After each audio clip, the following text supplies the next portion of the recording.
بالله من الشيطان الرجيم. بسم الله الرحمن الرحيم. إلى حضرة النبي المصطفى محمد رسول الله صلى الله عليه وسلم وعلى آله وأصحابه وأزواجه وذريته ولكافة الأنبياء والمرسلين والعلماء والشهداء والصالحين شيء لله ولهم الفاتحة. أعوذ بالله من الشيطان الرجيم. بسم الله الحمد لله إياك نعبد وإياك نستعين اهدنا الصراط المستقيم صراط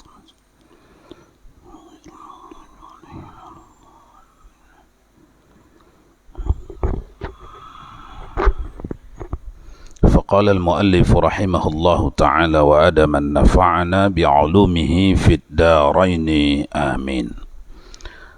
Tuan-tuan jamaah salat maghrib Masjid Baitur Rahman rahimakumullah.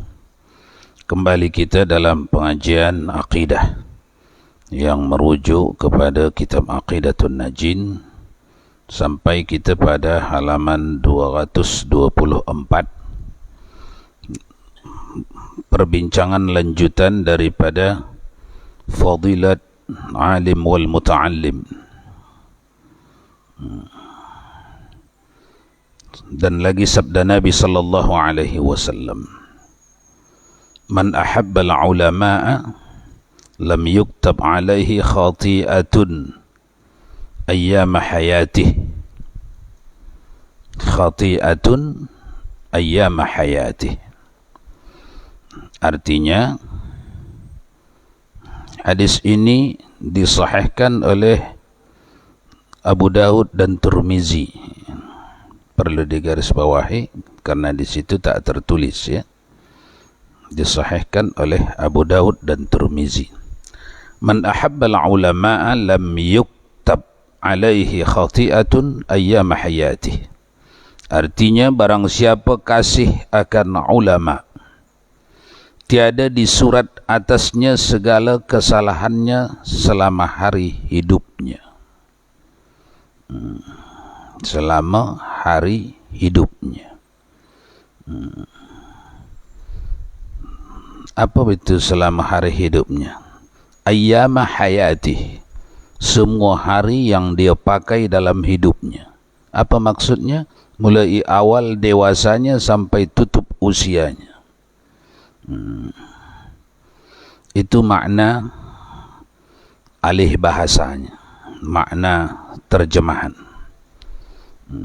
Adapun syarah para ulama muhaddithin seperti misalnya Imam Ibnu Hajar, syarahnya maksudnya adalah karena tingginya, karena besarnya fadilat ahabbal ulama, mencintai ulama, sehingga Allah beri kebesaran kepada orang yang mencintai ulama di luar apa yang bisa diusahakan orang tu. Jadi jangan melihat dari usaha orang tu, tapi melihat dari pemberian Allah. Yang memberi ini siapa? Yang kekuasaannya tanpa batas. Kalau orang melihat hadis pernyataan ini dari perbuatan orang tu, maka ini terlalu besar. Perbuatannya cuma mengasihi ulama. Banyak lagi amal yang lebih besar dari sini. Berhaji, berjihad dengan harta, jihad dengan jiwa. Di mana ini? Jawabannya, jangan melihat dari amal orang tu, tapi melihat dari iradat Allah kepada orang tu, kemahuan Allah kepada orang ni. Siapa orang ni? Orang yang mengasihi ulama. Jadi natijahnya adalah Allah Subhanahu wa ta'ala memberikan kemuliaan yang tanpa batas kepada orang yang mengasihi ulama. Itu natijahnya. Dan lagi sabda Nabi sallallahu alaihi wasallam, Man a'ana 'aliman aw muta'alliman walau bi syarbati ma'in faka'annama banal ka'bata 70 marrah. Artinya, barang siapa yang menolong orang alim atau yang belajar ilmu, dua macam, yang mengajar atau yang belajar, ditolongnya orang yang mengajar ilmu Allah atau yang belajar ilmu Allah. Jadi ini orang ni yang dibicarakan ni tak belajar ini. Dalam hadis ini bukan membicarakan orang ni pelajar, bukan. Orang ni tak belajar, tak mengajar. Orang ni siapa? Orang yang menolong orang yang belajar atau yang mengajar. Jikalau dengan satu teguk air sekalipun, kalau tolongannya hanya segelas air, dalam Nabi mengambil perumpamaan segelas air, maknanya air putih, maknanya itu seringan-ringan beban ekonomi bagi pertolongan. Kita nak tolong orang, tapi kadang-kadang perlu biaya untuk tolong dia. Tak jadi kita tolong sebab kita tak punya biaya. Nabi ambil kalimat yang lebih paling ringan, tak bermodal pun. Ambil air putih bagi dia, itu tolongan kecil. Maka seperti memperbuat ia akan Ka'batullah 70 kali. Kalau ada tolonganmu kepada alim wal muta'allim, engkau dicatat Allah seperti orang yang membangun Ka'bah 70 kali. Kembali sama dengan tadi menengoknya. Jangan tengok amal orang ni. Apa amal orang ni? Memberi segelas air putih ke orang yang mengajar atau yang belajar. Itu je amalan dia. Jangan tengok dari dia, tapi tengok dari yang memberi. Yang memberi siapa? Yang rahmatnya tanpa batas. Maka ketika nabinya memberitahu kepada kita, sami'na wa ata'na, kita terima, kita yakini, dan kita semakin tahu bahawa Allah selalu memberi rahmatnya yang tanpa batas kepada siapa saja yang dikehendakinya. Itu maknanya. Jadi jangan salah persepsi sehingga orang jadi confused, pening palu. Apa iya? Memberi segelas air pada orang yang mengajar atau yang belajar setara dengan membangun Ka'bah 70 kali, apa iyo? Anda terperosok kepada pemikiran yang apa namanya itu, ta'aqquli. Dalam bahasa tauhid ada dua jenis pemikiran. Satu ta'aqquli, yang kedua ta'abbudi. Ta'aqquli dia ada di belakang akalnya. Akalnya di depan, dia di belakang.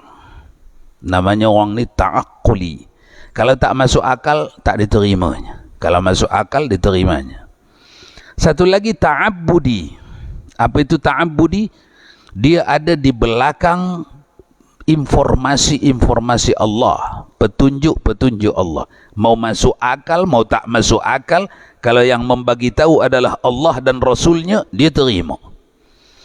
Imamnya itu siapa itu? Abu Bakar. Abu Bakar itu pimpinannya. Waktu dibagi tahu Abu Bakar, kekasihmu itu, sahabatmu itu Muhammad dah bertambah gilanya. Kenapa?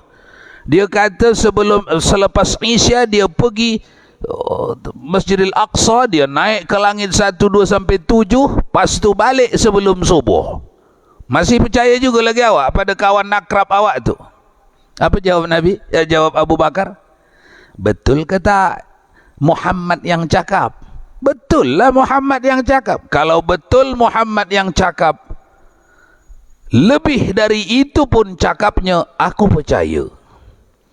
Karena yang ditengok Abu Bakar bukan Muhammadnya.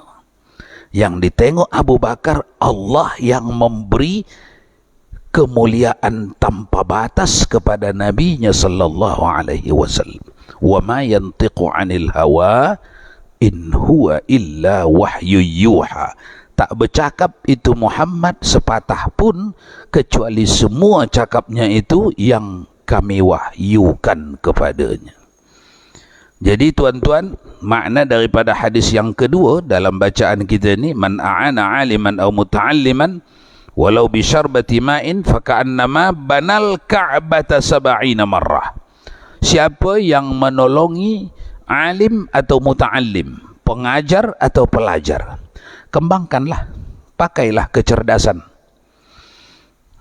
Kalau menolong dengan syarbati ma'in, dengan segelas air saja pun setara pahalanya dengan membangun 70 Kaabah. Bagaimana kalau 2 gelas air, 3 gelas air? Bagaimana kalau 10 gelas air? Tapi jangan bentuk air semuanya lah, gembong lah nanti Pak Ustaz tu. Atau orang jamaah tu gembong lah, itu awak angkat aqua gelas 30 lusin, tak diperlukan. Pakailah kias. Apa yang diperlukan majlis ni? Yang diperlukan majlis ni apa? Kitab misalnya. Banyak orang ingin berkitab tapi tak ada duitnya beli kitab. Duit awak banyak, beli kitab, drop namanya. Beli kitab, kasih. Niatnya menolongi majlis. Tinggal kalikan saja berapa sebiji kitab tu, kira-kira nilaiannya berapa gelas aqua itu. Satu gelas aqua tadi 70 bangunan Kaabah. Kalau dibelikan harga satu kitab tu ke aqua gelas, dapat berapa gelas agak-agak? Kira sendirilah di rumah. Kira-kira begitulah maksud Nabi. Nabi memberi kalimat yang paling mudah difahami, tapi maknanya punya filosofis yang tak habis-habis untuk digali. Itu ciri-ciri hadis begitu. Semua hadis Nabi begitu. Kalimatnya sikit, maknanya dalam. Bisa difahami secara awam, bisa difahami secara filosofis. Begitu ciri-ciri hadis Nabi sallallahu alaihi wasallam. Kemudian yang ketiga, dan lagi sabda Nabi sallallahu alaihi wasallam, "Idza marra muta'allimun 'ala qaryatin rafa'a Allahu al-'adzaba 40 yawman min maqabiri tilkal qaryah." Kalau lewat muta'allim, orang yang belajar, ala qaryatin, kalau melintas orang yang belajar ilmu, orang yang menuntut ilmu, kemarin dah lewat kita ya, siapa yang menuntut ilmu? Orang yang duduk di majlis ilmu niatnya ingin mencari ridha Allah. Kemudian begitu ditutup majlis tu, berniat dia akan duduk lagi di majlis tu. Maka berapa lama pun jarak dari majlis ke majlis, dia dihitung orang yang menuntut ilmu. Sekarang orang yang menuntut ilmu yang dimaksud Nabi. Apabila melintas orang yang menuntut ilmu itu di satu kampung, Allah angkat seksa orang-orang yang ada di kuburan di kampung itu. Di kampung tu ada kuburan penduduk tu tak? Ada. Berapa banyak orang yang dikuburkan di situ? Terserah berapa banyak. Lewat penuntut ilmu, 40 yauman, 40 hari, 40 malam free, tak diseksa. Padahal orang ni orang yang jahat ini. Misal sebahagian banyak yang jahat di kuburan tu. Ada yang soleh, ada yang toleh, ada yang belang-belang. Namanya pekuburan umum. Dihantar ke situ orang soleh, orang toleh, yang rajin ibadat, yang malas ibadat, dihantar ke situ.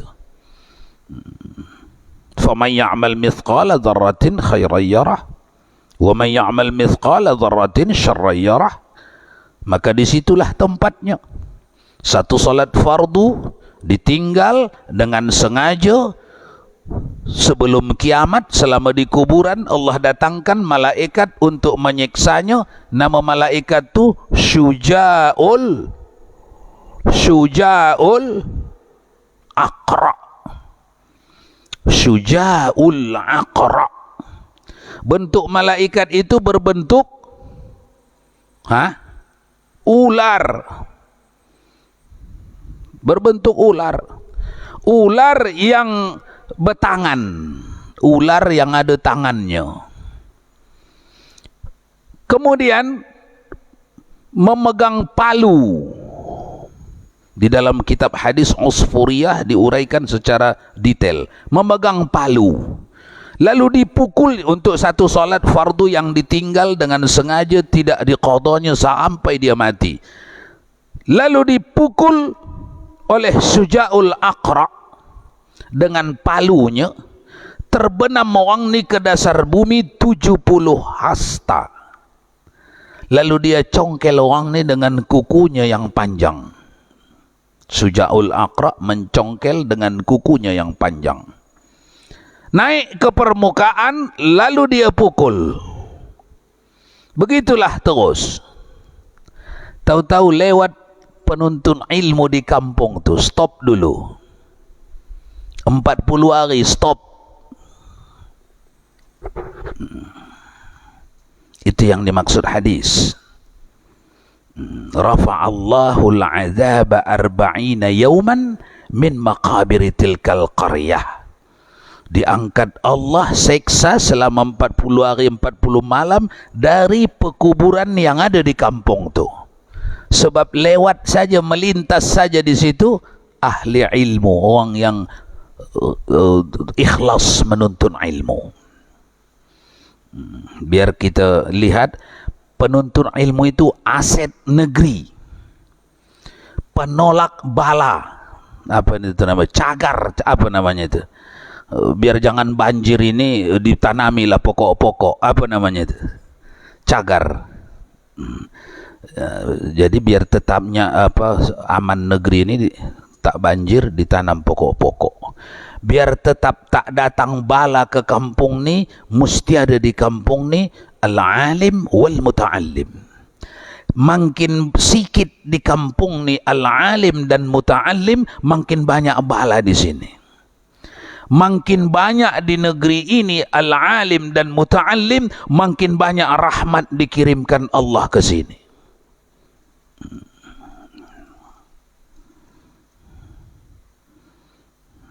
Baik, lanjut. Siapa yang membacanya? Agak laju sikit bacanya biar lumayan banyak. Bismillahirrahmanirrahim.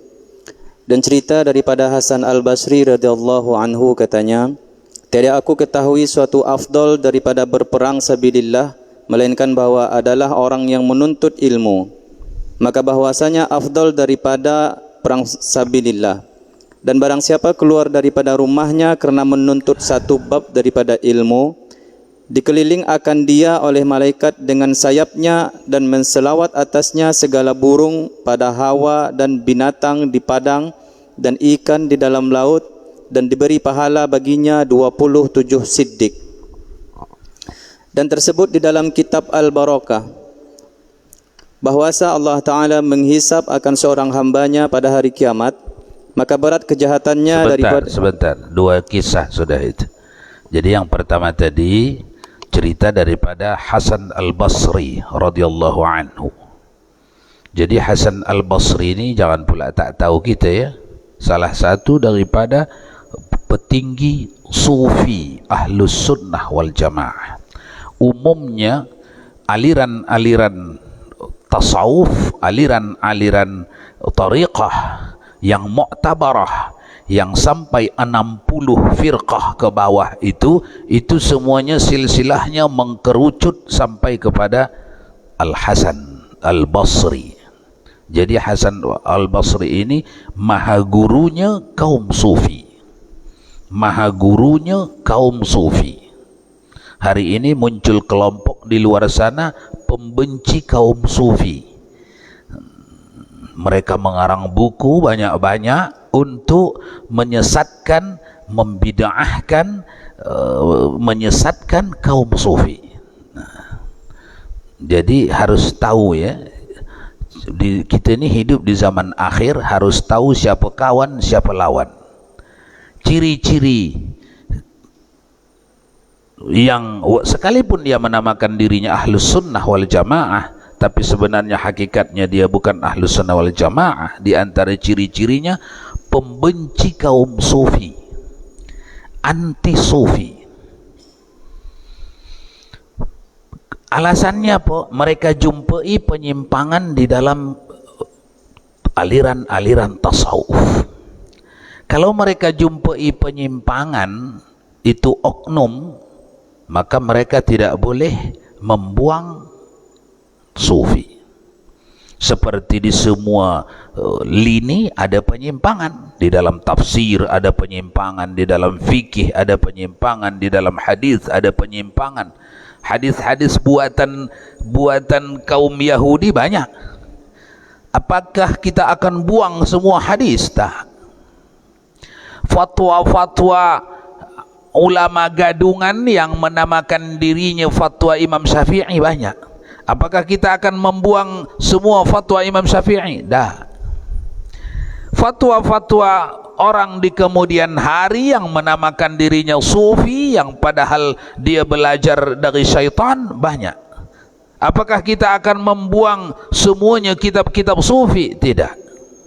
Salah satu petinggi sufi adalah Imam Al-Hasan Al-Basri radhiyallahu anhu yang meriwayatkan kisah ini. Tiada aku ketahui suatu afdal daripada berperang sabilillah melainkan bahwa adalah orang yang talabatul ilm. Maksudnya tuan-tuan, yang paling tinggi pangkat di akhirat setelah fisabilillah tak ada lagi. Aku tak tahu ada yang mana lagi, tak ada. Sabilillah lah paling tinggi, kata Hasan Al-Basri, kecuali penuntut ilmu. Kalau penuntut ilmu tak bisa dibandingkan mereka dengan perang orang yang mati berjihad fisabilillah. Tak bisa dibandingkan. Kenapa tak bisa dibandingkan? Karena penuntut ilmu yang niatnya ikhlas menuntut ilmu, ikhlas mencari ridha Allah, itu wakil Nabi itu. Itu ahli waris Nabi-Nabi itu. Siapa yang boleh menomorduakan pangkat itu kalau mereka duduk di pangkat yang bernama pewaris Nabi? Itu maksud Hasan Al-Basri. Aku tak berani menganggap itu nombor 3, tak. Memang nombor 1 jihad fisabilillah, tapi aku tak berani menganggapnya nombor 2 kalau penuntut ilmu. Karena Al-Quran memastikan ketinggian mereka, hadis sahih memastikan ketinggian mereka. Kata Rasulullah sallallahu alaihi wasallam, al-ulama warathatul anbiya. Itu orang yang berilmu itu ahli waris kami para nabi. Kata Al-Quran, yarfa'illahu alladhina amanu minkum walladhina utul ilma darajat. Yang akan kami angkat tak berhenti sesuai dengan ketinggian ilmunya, yang akan kami angkat derajatnya besok di akhirat adalah orang yang beriman dan menuntut ilmu. Orang yang beriman dan menuntut ilmu. Yarfa'illahu alladhina amanu minkum walladhina utul ilma darajat. Makanya Al-Hasan Al-Basri, aku tak berani menganggap nombor 2 itu penuntut ilmu di bawah orang jihad, tidak.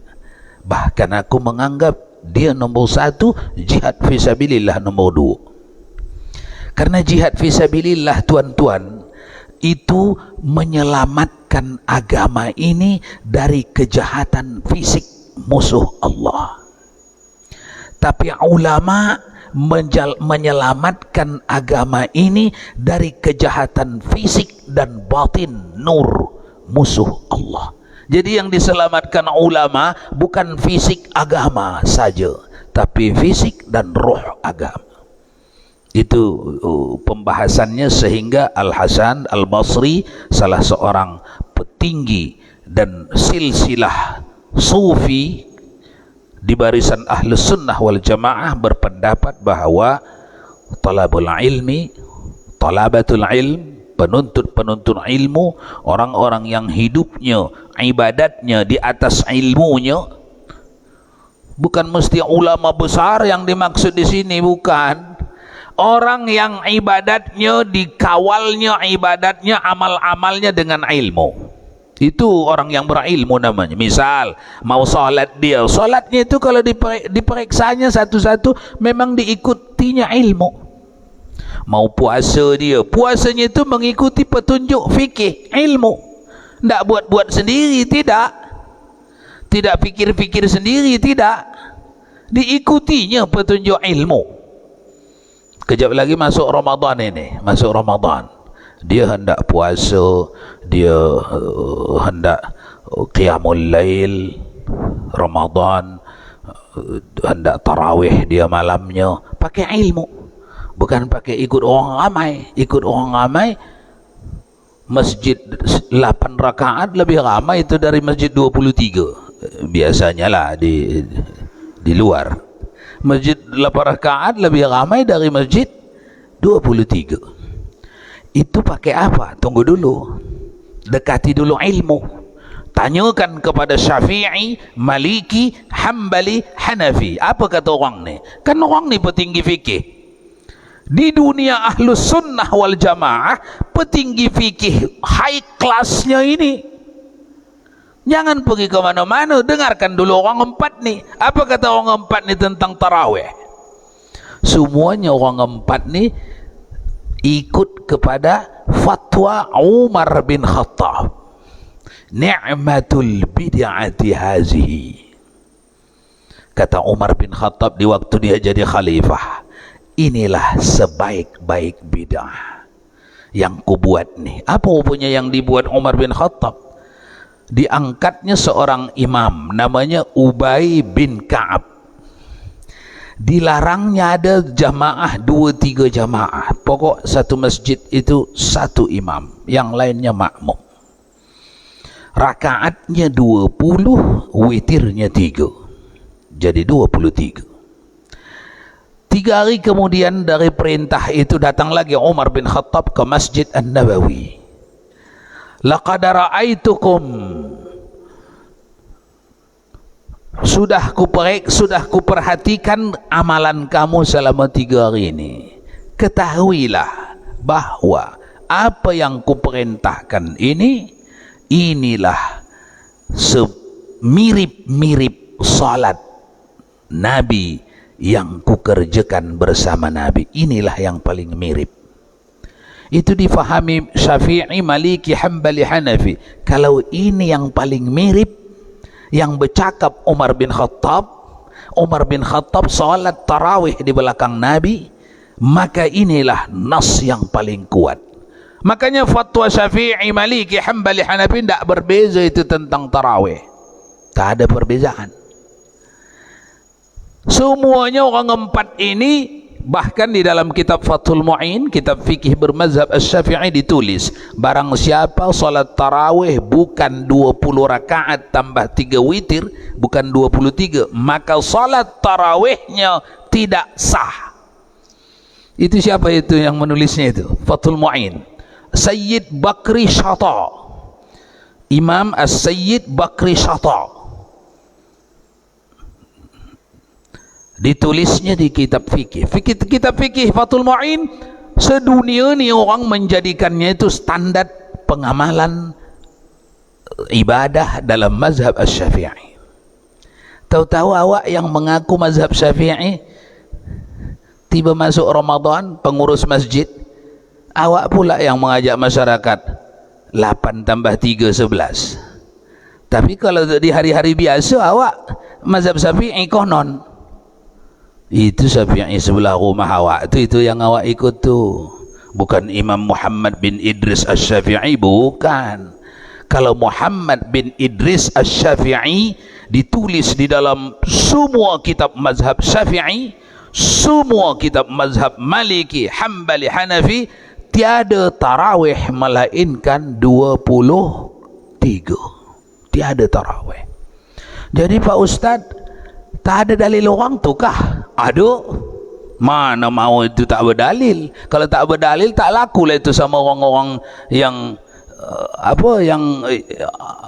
ta'akuliyah ni. Mesti ada dalilnya. Jadi apa dalilnya? Hadis. Pangkat hadisnya sahih. Hadis Abdul Qari namanya. Kalau penuntut ilmu hadis tahu, kalau disebut hadis Abdul Qari, tahu lawang tu. Abdul Qari periwayat yang terakhir. Apa dari Abdul Qari kepada gurunya fulan sampai kepada Aisyah. Datang para sahabat kepada Aisyah, ya Aisyah, awak ni kan isteri Rasulullah. Ya. Awak kan paling dekat dengan kehidupan Nabi. Ya.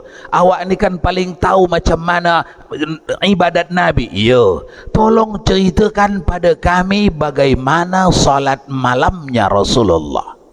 Dijawab sama Aisyah, makana yaziduhu salatihi min 11 raka'ah fi Ramadan wa fi ghairih. Pertama diterjemahkan dulu ya, diterjemahkan.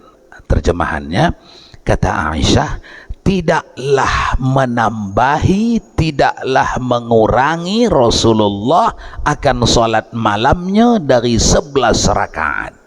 Baik di dalam Ramadan maupun di luar Ramadan, tetaplah Rasulullah 11 rakaat. Inilah dipakai orang sebagai dalil tarawihnya 11. Hadis Aisyah. Jawaban Aisyah kepada orang lain, kepada sahabat yang ramai. Kita tak mau. Kenapa? Imam Syafi'i tak mau menjadikan ini dalil tarawih 11. Imam Malik, Imam Hanbali, Imam Hanafi tak mau. Kenapa?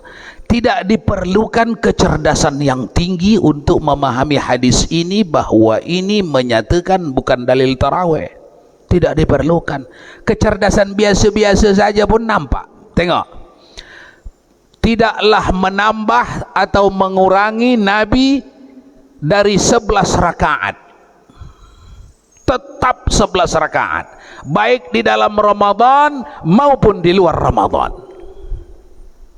Tengok ibu-ibu, tidak menambah, tidak mengurangi Nabi dari 11 rakaat, tetap 11 rakaat, baik di dalam Ramadan 11 rakaat maupun di luar Ramadan 11 rakaat.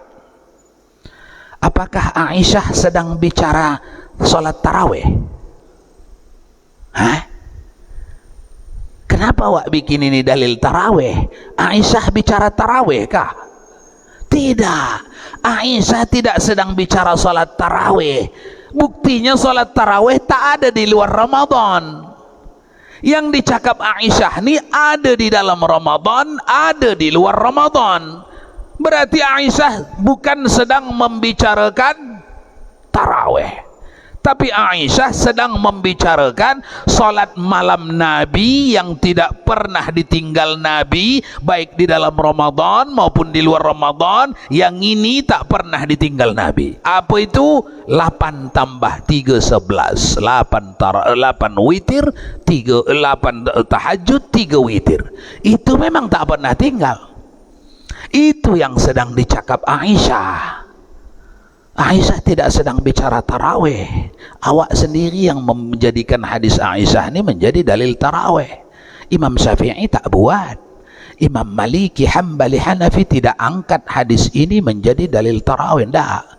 Bahkan penulis hadis ini Imam Bukhari dan Muslim, kalau anda lebih jujur lagi, coba cek di bab apa ini diletakkan Imam Bukhari hadis ini. Di bab tarawih kah? Tak. Imam Bukhari meletak hadis ini di bab solat tahajud. Imam Muslim meletakkan hadis ini bukan di bab solat tarawih, di bab solat tahajud.